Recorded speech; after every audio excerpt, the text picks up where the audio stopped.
Rifan, ini dua sektor yang berbanding terbalik begitu dengan penantian dari suku bunga acuan Bank Indonesia. Anda melihat bagaimana dari pergerakan dua sektor ini? Perbankan dulu kita bahas karena ini adalah yang ramai-ramai terkena aksi profit taking pada perdagangan kemarin.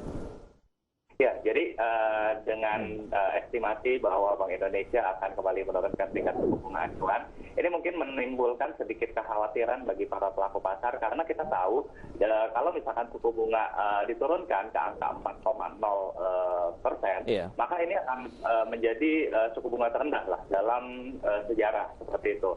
Dan pelaku pasar mungkin khawatir jika suku bunga terlalu rendah ini akan menekan net interest margin dari sektor perbankan. Di mana kita tahu net interest margin beberapa bank juga udah mulai tertekan di awal 2020 ini dan dikhawatirkan dengan penurunan tingkat suku bunga ini akan kembali menekan net interest margin seperti itu. Tapi kalau kita lihat dari sisi sebaliknya, tadi ketika tingkat suku bunga Bank Indonesia diturunkan, maka ini akan juga menurunkan tingkat suku bunga kredit seperti itu. Dan ada optimisme, ada peluang di mana Bank Indonesia, di mana sejumlah bank itu bisa meningkatkan atau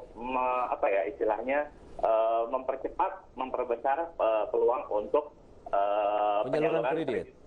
Penyaluran kredit, betul. Nah, ini yang mungkin juga tadi kalau dibandingkan dengan sektor properti gitu ya, mengalami kenaikan karena mungkin juga ada optimisme ya dengan KPR yang mungkin semakin murah ini diharapkan akan menjadi bahan bakar bagi sektor properti yang memang udah cukup panjang tidurnya gitu. Jadi ini mungkin bisa atau bahan bakar tersendiri bagi sektor properti. Iya, berarti ini hanya sementara saja kah sambil menantikan benar-benar apakah Bank Indonesia menurunkan atau tidak pada hari ini. Tapi mengingat kalau bicara mengenai sektor perbankan, oke lah dari sisi suku bunga mengalami tekanan, tapi tadi yang seperti Anda kan dari sisi volume penyaluran kreditnya apabila memang jumlahnya terus bertambah bahkan hingga double digit misalnya dari angka kinerja penyaluran kredit tentu kan juga akan menguntungkan sektor perbankan, Mas Rifan.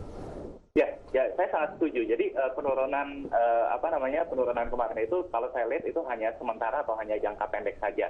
Ya, tapi kita tetap perlu melihat ke depannya. Ya, tadi udah disampaikan juga bahwa ini sebenarnya juga peluang bagi